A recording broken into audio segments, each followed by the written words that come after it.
Have you ever felt like your life is on pause? Like you're moving, but somehow not go anywhere? You're not alone. And no, you're not lazy or broken. There are powerful psychological reasons why so many of us feel stuck. And the good news is, once you understand them, you can break free. Let's dive into the psychology of being stuck and how to actually move forward. Section 1. The invisible chains, mental blocks you don't see. Let's start with a concept called learned helplessness. Years ago, psychologists did a controversial experiment with dogs. They gave them mild electric shocks they couldn't escape from. After a while, even when escape was possible, the dogs just sat there. They had learned that nothing they did mattered. Now, don't worry, no one's shocking you. But life does this in silent ways. You try and fail. You get rejected. You mess up. And over time, your brain starts whispering, why bother?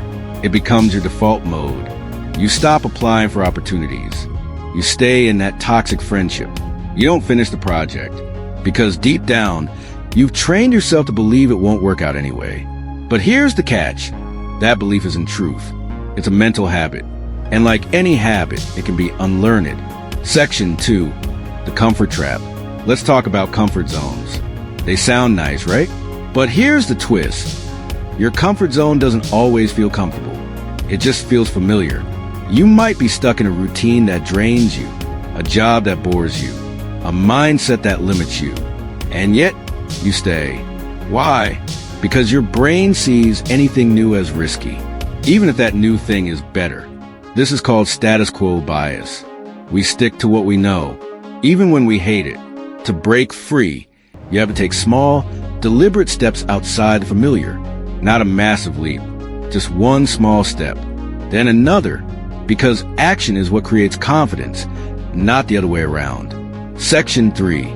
The fear filter. Fear is a powerful thing, not the scream in a horror movie kind, the quiet, sneaky kind. Fear of failure, fear of being judged, fear of not being good enough. These fears shape our decisions every day, often without us even realizing it. You say no to that business idea. You don't apply for that scholarship. You cancel that date. But here's what psychology shows. Avoiding fear doesn't make it go away. It makes it grow. The more you run from discomfort, the stronger it becomes. But when you face it, even in small doses, you weaken its power. Try this. Ask yourself, what's the worst that could happen? Then ask, what's the best that could happen? Your brain needs to see both sides to make better choices. Section 4. The comparison loop. Social media doesn't help either. You see people you're traveling, buying homes, and starting companies. Meanwhile, you're struggling to even get out of bed. This is a comparison loop. You judge your entire life based on someone else's highlight reel. Psychologists call it social comparison theory. It's hardwired into us. But here's the antidote. Comparison loses power when you reconnect with your values.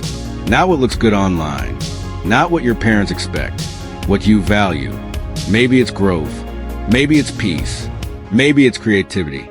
Once you reconnect with your values, your decisions start to make sense again, and progress becomes personal. Section 5. What you can do today. So, how do you actually get unstuck? Here are 5 practical, psychology-backed steps. 1. Name your stuck point. Put it into words. I feel stuck in my job because I'm afraid to apply elsewhere. Naming the problem makes it real, and real problems can be solved. 2.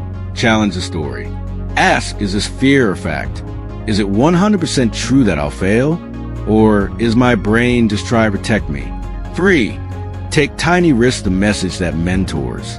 Apply for that course. Share your idea, not because you're ready, but because you're willing to grow. 4. Track small wins. Your brain needs proof that you're making progress. Keep a journal. Celebrate tiny milestones. Progress is momentum. 5. Get support. Therapists, coaches, friends who challenge and cheer you on. You don't have to do it alone. Feeling stuck doesn't mean you're failing. It just means your brain is trying to keep you safe. But safety isn't the same as fulfillment. You have permission to want more. You have permission to grow. And psychology is here to help you do just that. If this video helped you feel a little less stuck, drop a comment, share with a friend, and subscribe for more ways to understand your mind and unlock your potential. See you in the next one.